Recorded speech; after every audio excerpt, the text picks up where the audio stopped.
जय श्री हरि भक्तों। देखिए, महादेवी के प्राकट्य की कथा है। महिषासुर से संबंधित जो प्रथम पार्ट है हमने वे पहले से ही दे दिया है वीडियो, आप जाके वहाँ देख सकते हैं। अब इसके आगे की कथा क्या, ये पार्ट 2 है।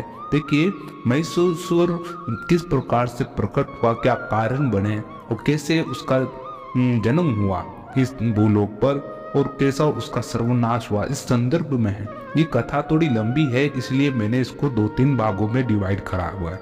इसका द्वितीय भाग है, ध्यान पूर्वक सुने। अब देखिए आगे की कथा में आपको क्या क्या जानने को मिलेगा कि महिषासुर का सामना करने के विषय में इंद्र का देवताओं तथा गुरु बृहस्पति से परामर्श और बृहस्पति का इंद्र के प्रति उपदेश और इंद्र का भगवान ब्रह्मा, शंकर और विष्णु के पास जाना और इंद्रादि देवताओं का महिषासुर, बिडाल और ताम्र के साथ युद्ध होना। इस संदर्भ में आपको ये कथा जानने को मिलेगी। थोड़ा ध्यान पूर्वक सुने और उत्साह और आनंद बना के रखें। आपको काफी सारी जानकारी इन कथाओं से मिलने वाली है कि वास्तविकता में क्या हुआ था, किस रूप में हुआ था। तो जानते हैं, महिषासुर व्यास जी कहते हैं कि तदंतर दूत के चले जाने पर देवराज इंद्र ने भी यमराज, पवन देव, कुबेर, वरुण आदि देवताओं को बुलाकर उनसे कहा, महिषासुर नाम से प्रसिद्ध महान प्रतापी दानव इस समय दैत्यों का राजा है। उसके पिता का नाम रंभ है था और वर पा जाने से वह सदा अभिमान से चूर रहता है। उसे सैकड़ों प्रकार की माया ज्ञात है। देवताओं, आज उसका दूत मेरे पास आया था। उस लोभी महिषासुर ने स्वर्ग को छीनने की इच्छा से दूत को यहाँ भेजा था। उस दूत ने मुझसे ये बातें कही हैं, शक्र, तुम देव सदन छोड़ दो। वास्तव तुम्हारी जहाँ इंद्रा इच्छा हो तुम्हें चले जाना चाहिए, अथवा महिषासुर नामक दानव राज बड़े विशिष्ट व्यक्ति है, उनकी सेवा करना स्वीकार कर लो। वे बड़े दयालु नरेश से तुम्हारे भरण पोषण की समुचित व्यवस्था कर देंगे। जो उनकी परिचर्चा में लगे रहते हैं, उन सेवकों पर वे कभी क्रोध नहीं करते। निवेश, यदि ये बातें स्वीकार न हो तो स्वयं युद्ध करने के लिए सेना की तैयारी में लग जाओ।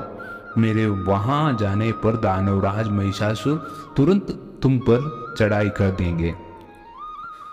सुरवरो, महिषासुर महान नीच प्रकृति का दानव है।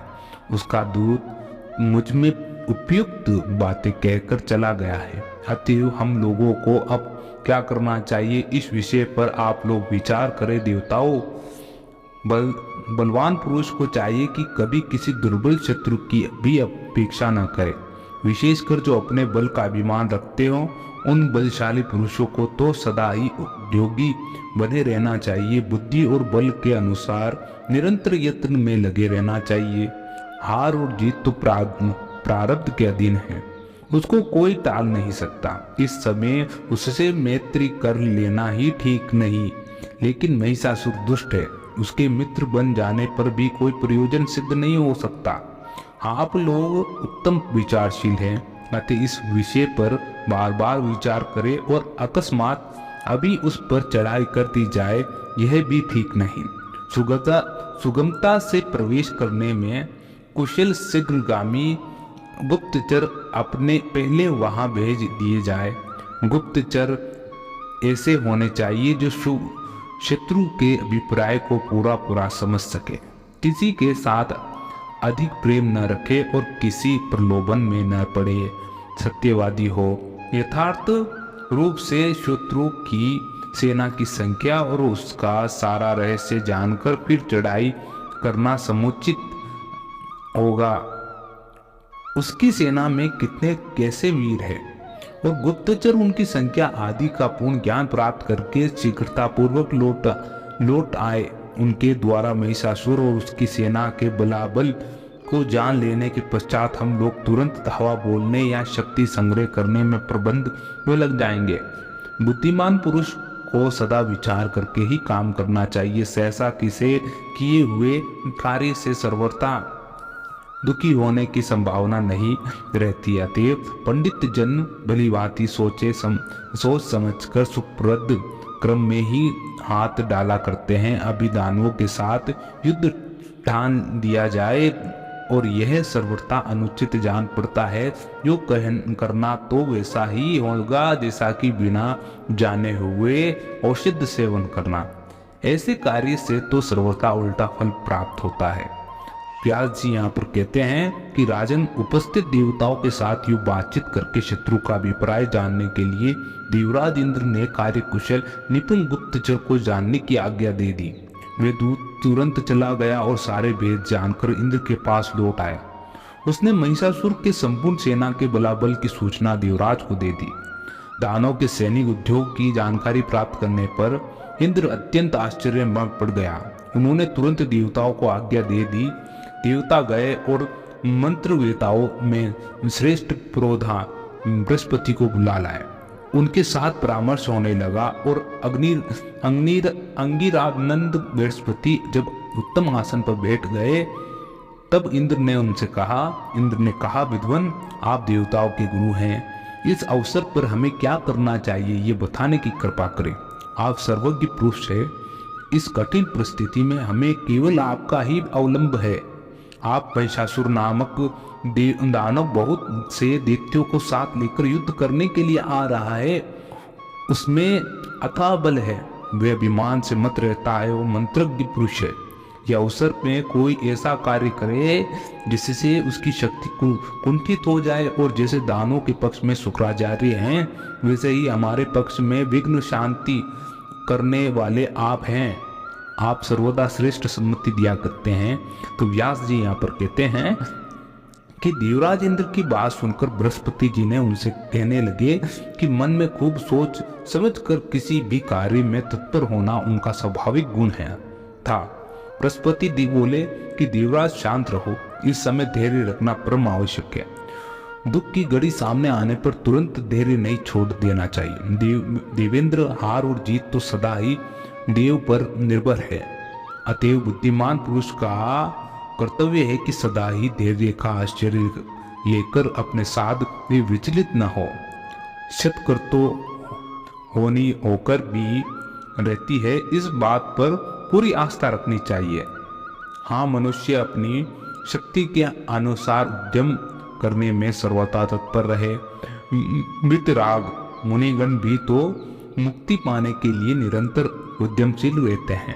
इसलिए निर्धारित नीति के अनुसार सदा ही कार्य में संलग्न रहना परम आवश्यक है।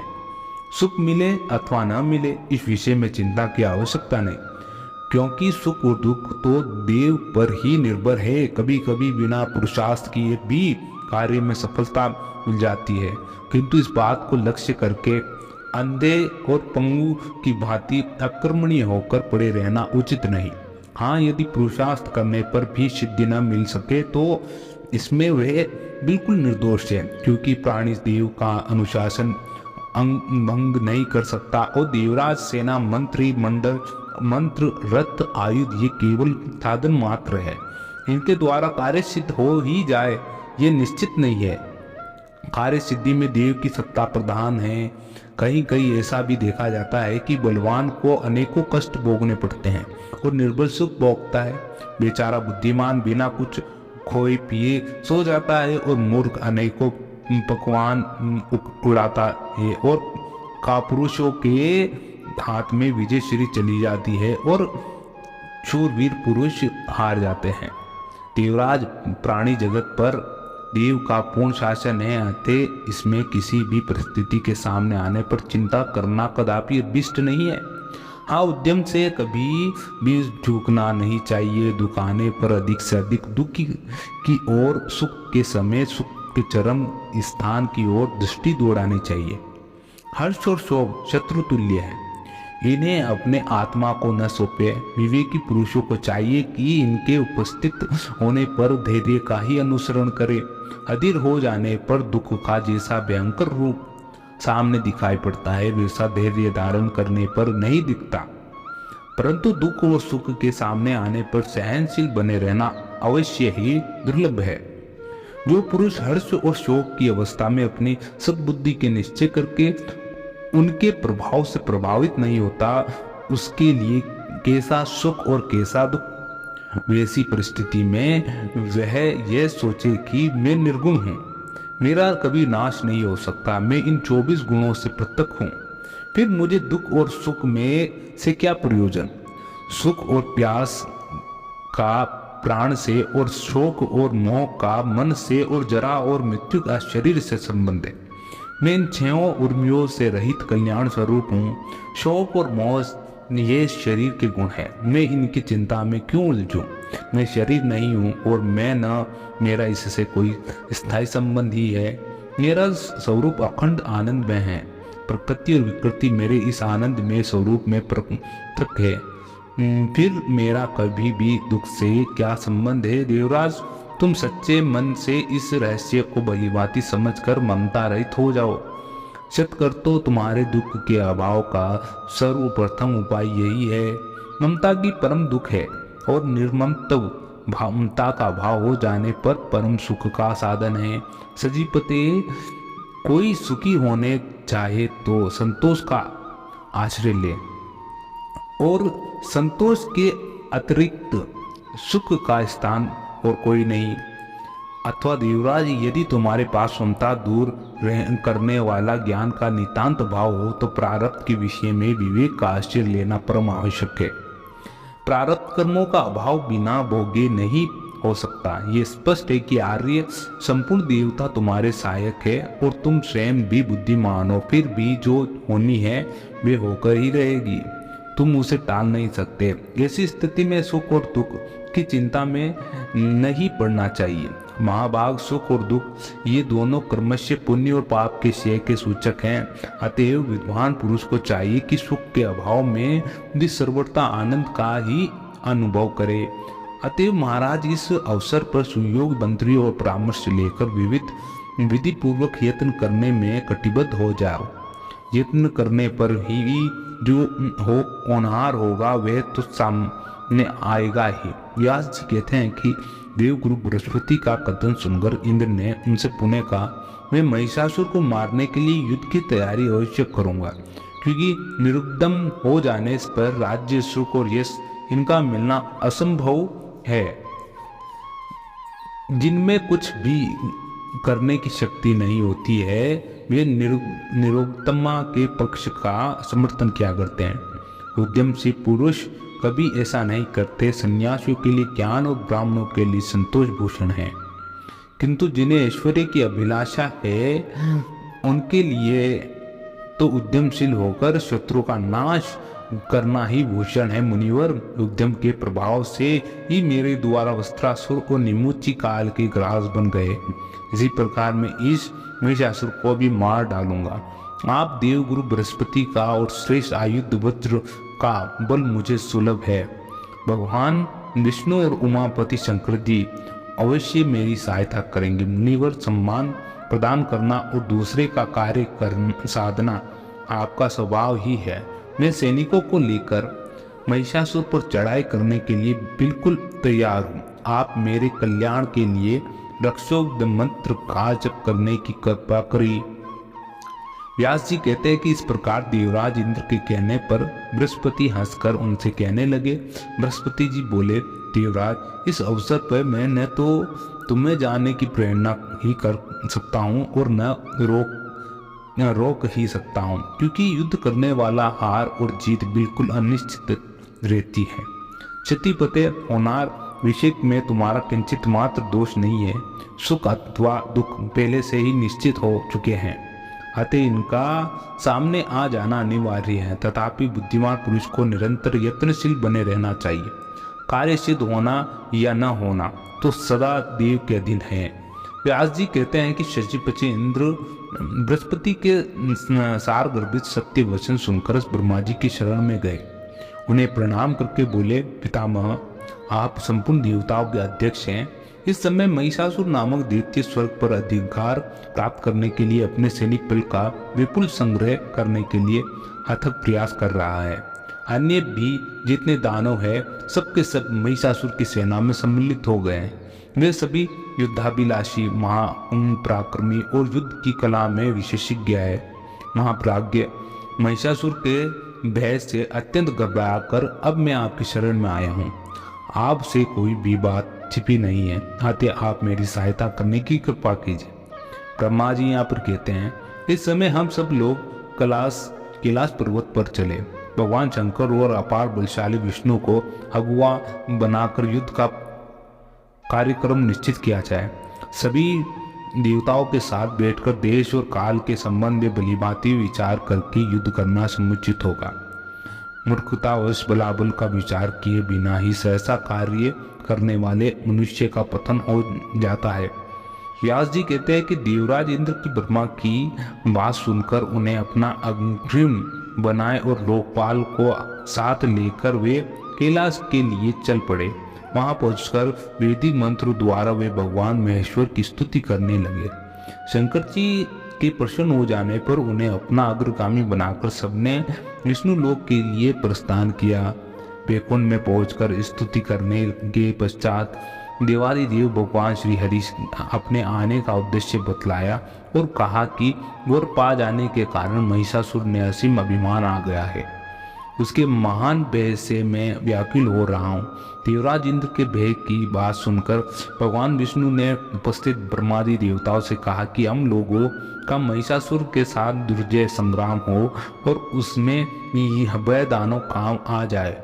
व्यास जी कहते हैं कि ऐसा कार्यक्रम निश्चित करके ब्रह्मा विष्णु और शंकर दुर्वृत्त सभी प्रधान देवता अपने अपने वाहनों पर सवार होकर युद्ध के लिए चल पड़े। ब्रह्मा जी हंस पर बैठे, भगवान विष्णु वाहन गरुड़ हुए और शंकर जी वृषभ पर सवार हुए और इंद्र ने ऐरावत हाथी की पीठ पर आसन जमाया। स्वामी कार्तिकेय मोर पर चढ़े और यमराज भैंसे पर सवारी की। अपनी सैनिक बल की संभाल कर जो ही ये उपयुक्त देवता आगे बढ़े, तुरंत महिषासुर के द्वारा सुरक्षित मंदोदमत्त दानवी सेना सामने मिल गई। फिर तो वहीं देवता और दानवों की सेना में भयंकर युद्ध आरंभ हो गया। भांति भांति के भयंकर अस्त्र शस्त्र लेकर वे परस्पर एक दूसरों को मारने काटने लगे और महिषासुर के सेनाध्यक्ष महाबली चक्षुर ने हाथी पर बैठकर 5 बाणों से इंद्र को मारा और देवराज भी तुरंत उसके प्रतिकार में लग गए। उन्होंने अपने बाणों के चक्षुर के बाण काट डाले और साथ ही अर्धचंद्र संज्ञ के बाण से उसकी छाती में चोट पहुंचाई। उस बाण से व्यथित हो जाने के कारण महिषासुर सेना नायक चक्षुर हाथी पर बैठे ही मूर्छित हो गया। तदंतर इंद्र ने हाथी की सूंड पर वज्र से प्रहार किया और वज्र लगते ही हाथी की सूंड कट गई और उसके प्राण प्रयाण कर गए। उसकी सेना में भगदड़ मच गई और ये देखकर दानव राज महिषासुर क्रोध से तमतमा उठा और उसके विडाल नामक पराक्रमी दानव के से कहा, महाभाव तुम बड़े शूरवीर हो, इंद्र को अपने बल का अभिमान हो गया है, तुम जाओ और उससे परास्त कर दो। वरुण प्रभृत अन्य भी जितने देवता है उन्हें मार कर मेरे पास लौट आना। व्यास जी कहते हैं, विडाल असीम बलशाली वीर था। महिषासुर की बात सुनकर वे मतवाले हाथी पर सवार हुआ और इंद्र के साथ युद्ध करने को चल दिया। उसे आते हुए देखकर इंद्र ने विषधर सर्प की तुलना करने वाले बाणों से विडाल पर प्रहार करना आरंभ कर दिया। विडाल के तुरंत अपने धनुष से छूटे हुए बाणों द्वारा इंद्र के बाण काट डाले और साथ ही 50 बाणों से इंद्र को चोट पहुंचाई। जिस प्रकार विडाल के प्रयास देवराज के बाण कट गए थे, वैसे ही उन्होंने भी उसके बाण काट गिराए। उसके बाद इंद्र ने अपने सर्पतुल्य तीखे बाणों से क्रोधपूर्वक विडाल को मारना आरंभ किया। उस दानव ने इस बार भी अपने धनुष में छूटे बाणों से देवराज के बाणों को काट दिया। तब इंद्र ने विडाल के साथ हाथी की सूंड पर गदा से प्रहार किया और गदा लगते ही सूंड धड़ से अलग हो गई। फिर तो वह हाथी चार चिंगड़ाया, बार चिंगड़ाया और फिर मुड़कर दानवी सेना को कुचलने लगा। अब सैनिक वेग से घबरा उठे और हाथी युद्ध भूमि में भाग आया। ये देखकर विडाल तुरंत एक सुंदर रथ पर बैठा और सम्रांगन देवताओं के सामने डट गया। इंद्र ने देखा कि विडाल रथ पर सवार होकर फिर आदम का है। तब वे विषैले अपने तीखे तीर उस पर छोड़ने लगे। महाबली विडाल ने भी लगातार बाण वर्षा आरंभ कर दी। यूं इंद्र और विडाल दोनों का महान भयंकर युद्ध होने लगा और वे दोनों अपने अपने पक्ष की विजय चाहते थे। उस समय क्रोध के कारण इंद्र की इंद्रियां विचलित हो उठी थी और उन्होंने विडाल को विशेष बलवान देखकर जयंत को अपना अग्रणी बनाया और वे दानव के साथ लड़ने लगे। जयंत ने अपने चमकीले 5 बाण धनुष पर चढ़ाकर बलपूर्वक चीखे और उनसे मतवाले विडाल की छाती पर गहरी चोट पहुंचाई। बाणों के लगते ही विडाल गिरने लगा। इतने में उसके सारथी ने उसे रथ पर संभाल लिया और तुरंत रथ लेकर वे युद्ध भूमि से बाहर निकल गया। विडाल के मूर्छित होकर सम्राटगंज से चले जाने पर देव सेना ने विजय घोषणा आरंभ हो गई। विजय के ध्वज बजने लगे और देवताओं के मुख से निकली हुई विजय घोषणा सुनकर महिषासुर का क्रोध पुनः उमड़ आया। उसी क्षण शत्रु के विमान को चूर्ण करने वाले ताम्र नामक दानव को उसने भेजा और आज्ञा पाकर ताम्र बहुत से सैनिकों के साथ संग्राम गण में आया और इस प्रकार बाण बरसाने लगा मानो मेघ समुद्र में जल उड़ेल रहा हो। इस समय वरुण पास लेकर यमराज दंड हाथ में लिए और भैंसे पर सवार हो दानवी सेना पर टूट पड़े। फिर तो देवता और दानव दोनों में रोमांचकारी युद्ध छिड़ गया। यमराज के द्वारा फेंके हुए दंड में महाभाव ताम्र घायल हो गया। फिर भी युद्ध भूमि में उसके पैर पर एक कदम भी पीछे नहीं हटे। समानांगम में डटे रहे कर ही उसने वेग पूर्वक धनुष खींचा और तीखे बाणों का प्रयोग करके इंद्रादि देवताओं को मारना आरंभ कर दिया। देवताओं को भी असीम क्रोध हो गया था। वे अपने दिव्य बाणों से दानवों को मारना और ठहरो ठहरो कहकर गरजने लगे। उनकी मार पड़ने पर ताम्र युद्ध भूमि में ही मूर्छित हो गए। दानवी सैनिक बड़े जोर से हाहाकार मचाने लगे। वेग से उनका सबका हृदय थर्रा उठाता।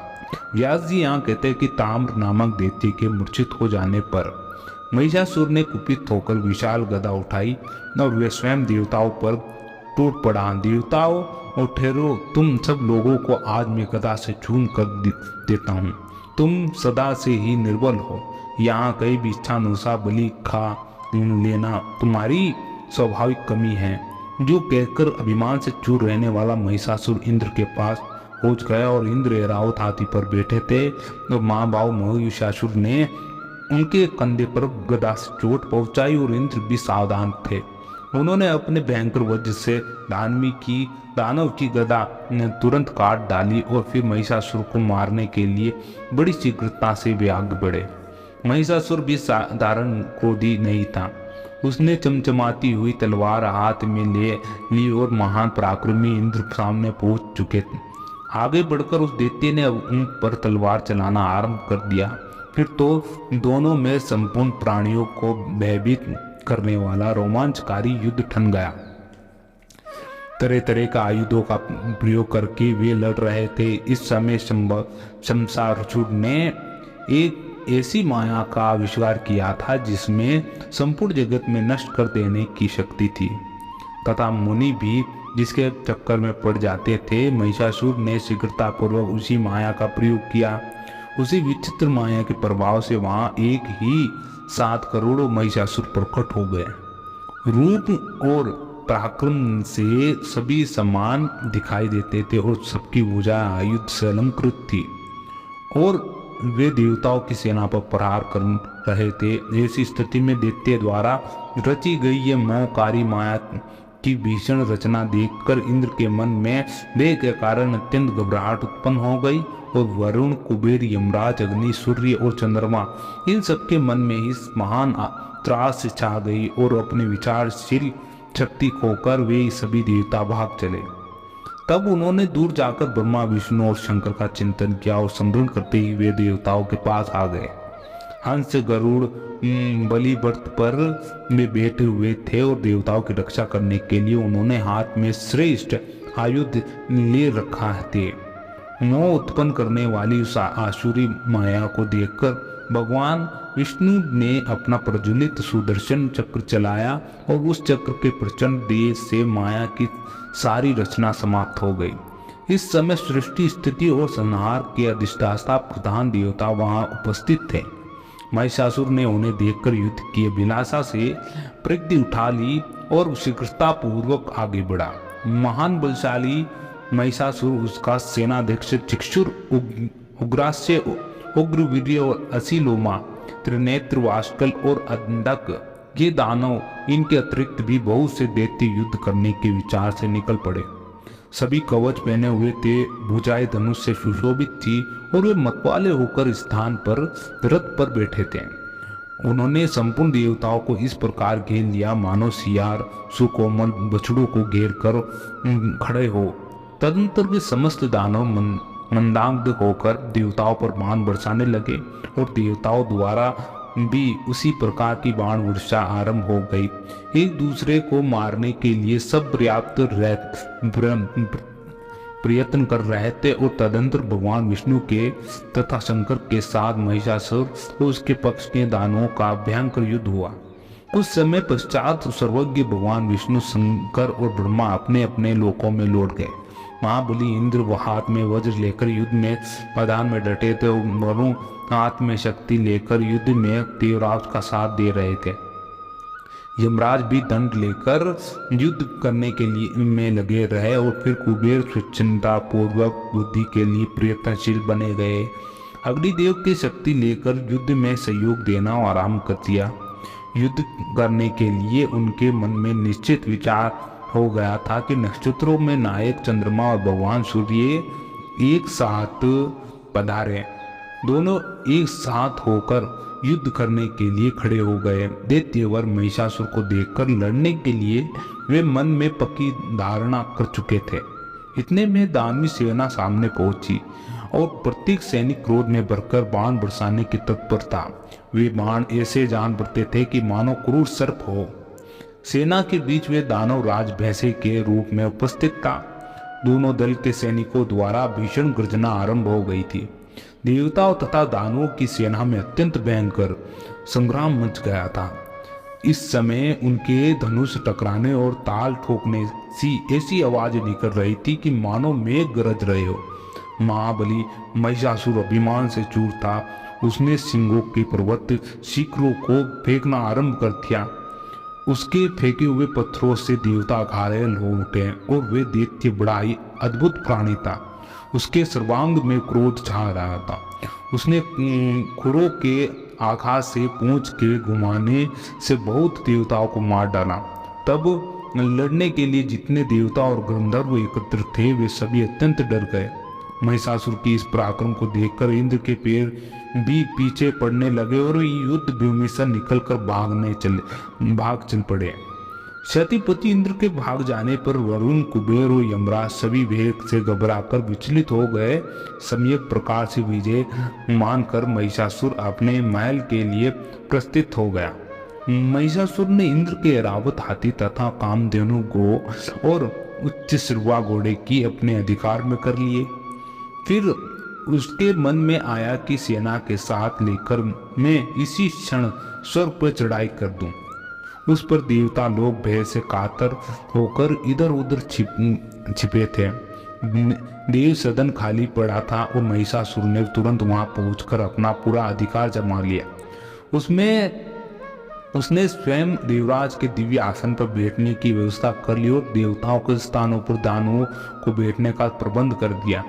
इस प्रकार पूरे 100 वर्ष तक अत्यंत भयंकर युद्ध करने के पश्चात महाभिमानी महिषासुर इंद्र का पद प्राप्त करने में सफल हो गया।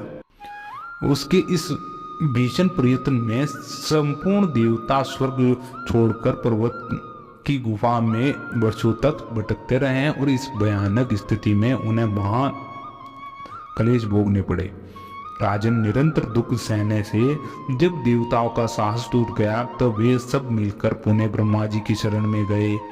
उन्होंने, क्योंकि प्रजा का सारा भार चतुर्मुखी ब्रह्मा जी पर ही रहता है, उनका रूप रास्तिक है और उस समय कमल के आसन पर विराजमान होकर वे वेद का निर्माण कर रहे थे।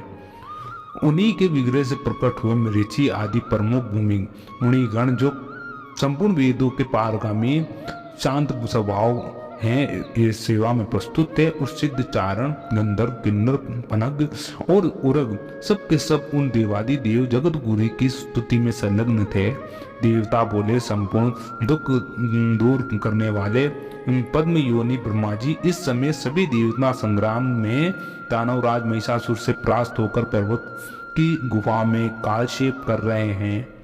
स्थानच्युत हो जाने के कारण उन्हें महान कष्ट भोगना पड़ रहा है। हमारी ऐसी दयनीय दशा देखकर भी आप दया नहीं करते, ये कैसी विचित्र बात है। देख, सैकड़ों अपराध करने पर भी शरण में आए हुए पुत्रों को क्या निर्लोभी पिता त्याग कर उनका अधोगति में पड़े रहना स्वीकार कर सकता है? कदापि नहीं। आदित्यों के सताए जाने पर हम समस्त देवता दीनता पूर्वक आपकी शरण में आए और अब भी आपकी उपेक्षा दृष्टि हो रही है। इस समय महिषासुर स्वर्ग और भूमंडल का राज्य भोग रहा है। ब्रह्मा जी द्वारा यज्ञ में सर्वोत्तम भाग उसी को मिलता है। देव वृक्षों में श्रेष्ठ पारिजात के पुष्प उसे सेवन के लिए सुलभ है। यहाँ तक कि वे नीच समुद्र के अटूट निधि कामधेनु गो से भी स्वयं लाभ उठा रहा है। देवेश, हम कहाँ तक वर्णन करें, आप सर्व ज्ञान संपन्न हैं। महिषासुर का सारा वृत्तांत आपको विदित है। अतः प्रभु, हम सभी आपके चरणों में मस्तक झुकाए हैं। विभो, महिषासुर अवश्य ही महान नीच है, उसके द्वारा निरंतर घृणित चेष्टाएं होती रहती है। तरह तरह के निंदित कर्मों से वे निरत है। जहाँ कहीं भी देवता जाते हैं वहीं वे उन्हें कष्ट पहुंचाता रहता है। देवेश, हम सब देवताओं के तो आप ही रक्षक है, हमें कल्याण के भागी बनाने की कृपा करें। आप संपूर्ण देवताओं में श्रेष्ठ है और सबकी सृष्टि आप पर निर्भर है। आप आदि पुरुष और मंगल में हैं। आप में अत्यंत तेज निहित है। सबको शांति प्रदान करना आपका स्वभाव ही है। हम सभी देवता प्रज्वलित दवानल जैसा संताप में संतृप्त है। यदि आप हमारे शरण्य नहीं बनते तो भला आप जैसे सर्व समर्थ प्रभु को छोड़कर हम दूसरे किसी की शरण में जाएं। व्यास जी कहते हैं कि इस प्रकार स्तुति करके संपूर्ण देवता हाथ जोड़कर प्रजापति ब्रह्मा जी को प्रणाम करने लगे और उनके मुख पर अत्यंत उदासी छाई हुई थी। उस समय उन्हें अपार पीड़ा का अनुभव हो रहा था। उन्हें दुखी देखकर लोक पितामह ब्रह्मा जी मधुर वाणी में मानव देवताओं को सुख पहुंचाते हुए कहने लगे। ब्रह्मा जी बोले, देवताओं, मैं क्या करूं? महिषासुर का वर का अभिमान है। उसे कोई स्त्री ही मार सकती है, पुरुष नहीं मार सकता। ऐसी स्थिति में क्या कर सकता है? और अतः देवताओं, हम सब लोग श्रेष्ठ पर्वत कैलाश पर चले। वहां संपूर्ण कार्यों के सर्वज्ञ यानी विशेषज्ञ भगवान शंकर विराजमान हैं। उन्हें अपना अगुआ बनाकर हम लोग उस वैकुंठ ले चले और जहाँ भगवान विष्णु रहते हैं उन्हें मिलकर देवताओं के कार्य विषय में विशेष रूप से विचार किया जाएगा। इस प्रकार कहकर ब्रह्मा जी हंस पर बैठे और देवताओं के साथ लेकर कैलाश की ओर चल पड़े। ब्रह्मा जी के पहुंचने से पूर्व ही ध्यान द्वारा उनके आगमन की सूचना भगवान शंकर को मिल गई थी। ब्रह्मा जी देवताओं के साथ आ रहे थे और ये जानकर अपने भवन में बाहर निकल आए। दोनों महानुभावों का साक्षात्कार हुआ। परस्पर प्रणाम और आशीर्वाद होने लगा। सभी देवताओं ने शंकर जी के चरणों में मस्तक झुकाया और दोनों महानुभावों ने प्रशंसा पूर्वक मिले। गिरजापति भगवान शंकर ने सभी देवताओं को बैठने के लिए अलग अलग आसन दिए। देवताओं के आसनों पर विराजने के पश्चात भगवान शंकर अपने आसन पर बैठे। ब्रह्मा जी से कुशल और पूछने के उपरांत देवताओं ने कैलाश पर आने का कारण पूछा। भगवान शंकर ने पूछा कि ब्रह्मा जी, किस प्रयोजन से आपने इंद्र प्रभृत संपूर्ण देवताओं को साथ लेकर यहाँ पधारने का कष्ट किया है? महाभाग, आप आने का कारण अवश्य प्रकट करें। ब्रह्मा जी बोले, सुरेश स्वर्ग के निवासी करने इस इंद्रादि समस्त देवताओं को महिषासुर महान क्लेश पहुंचा रहा है। उसके भय से डरकर बेचारे पर्वतों के खोम में घूम रहे हैं। महिषासुर और अन्य भी बहुत से दैत्य देवताओं से शत्रुता ठान बैठे हुए हैं। इस समय यज्ञ में उन्हीं को भोग मिल रहा है। अतः उनसे पीड़ित होकर ये सभी लोकपाल आपकी शरण में आए हुए हैं। शंभो, आपके भवन में उसी गुरुतर कार्य के लिए मेरे साथ इन देवताओं का आना हुआ है। सुरेश्वर, अब इनके कार्य के विषय में जो उचित जान पड़े वैसा ही इस व्यवस्था करने की कृपा करें, क्योंकि भूत भावन संपूर्ण देवताओं के कार्य का भार आप पर है। और व्यास जी कहते हैं कि ब्रह्मा जी के वचन सुनकर भगवान शंकर का मुखमंडल मुस्कान से भर गया। अत्यंत मधुर वाणी में वे ब्रह्मा जी से कहने लगे। भगवान शंकर ने कहा, विभो, ये आपकी ही तो करामात है, आपने ही तो इसे वरदान दे रखा है। भला इससे बढ़कर देवताओं के लिए अनिष्टप्रद कार्य और क्या हो सकता है। आपके वर के प्रभाव से ही महिषासुर ऐसी असीम शक्ति आ गई है और सभी देवताओं को भयभीत किए रहता है। भला कौन ऐसी सुयोग्य स्त्री है जो अभिमान में चूर रहने वाली इस दानों को मार सकती है। संग्राम में पैर रखने के योग्य न तो मेरी पत्नी है और न आपकी ही महाभाग्यवती ये देवियां यदि संग्राम में भी चली जाए तो युद्ध में सफलता किस प्रकार प्राप्त कर सकेगी। महाभागा इंद्राणी को भी युद्ध में कला ज्ञात नहीं है। दूसरी, किस स्त्री में इतनी शक्ति है जो इस मंद दुष्ट दानों को मार सके। अतः मेरी मन में ये विचार उठता है कि हम लोग इसी क्षण भगवान विष्णु के पास चले और उनकी स्तुति करके देवताओं का कार्य सिद्ध करने के लिए उन्हीं को बार बार प्रेरित किया जाए, क्योंकि संपूर्ण कार्यों को सिद्ध करने वाले बुद्धिमानों में सर्वप्रथम स्थान उन्हीं का है।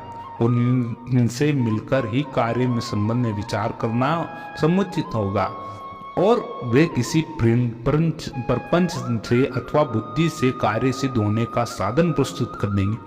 व्यास जी कहते हैं कि भगवान शंकर की प्रयुक्त बात सुनकर ब्रह्मा जी प्रभुत्व संपूर्ण प्रधान देवताओं से उसका अनुमोदन किया और तुरंत जाने के लिए सब लोग उठ चले। भगवान शंकर ने भी साथ दिया और अपने अपने वाहनों पर सवार हो वे वैकुंठ को चल पड़े। उसी समय कार्य में सफलता की सूचना देने वाले अनेकों शुभ शकुन उन्होंने देखे और शुभ भी सूचना देने वाला कल्याण में वायु उत्तम गंध फैलाता हुआ बहने लगा। रास्ते में जाते समय वहाँ जहाँ तहाँ पवित्र पक्षी उत्तम बोली बोलते वह मिले। आकाश निर्मल हो गया और दिशाएं स्वच्छ हो गई। इस प्रकार देवताओं की यात्रा काल में मानो सभी शुभ योग सुमंगल हुआ। इसके पश्चात क्या हुआ ये हम अगली कथा में जानेंगे और ये कथा आपको कैसी लगी जरूर हमें जानकारी दे। इसके पश्चात ये सभी देवता भगवान ब्रह्मा और शंकर वैकुंठ लोग गए और वहाँ पर उन्होंने महातेजस्वी महामाया को धन किस प्रकार से किया, इस घटना के बारे में हम अगली कथा में जानेंगे। आपको ये कथा कैसी लगी जरूर एक बार बताएं। अगर कथा अच्छी लगी तो लाइक करें और चैनल को सब्सक्राइब करें। आनंद मार्ग मिलते हैं अगली कथा में। जब तक के लिए जय श्री राम। ओम नमो भगवते वासुदेवाय।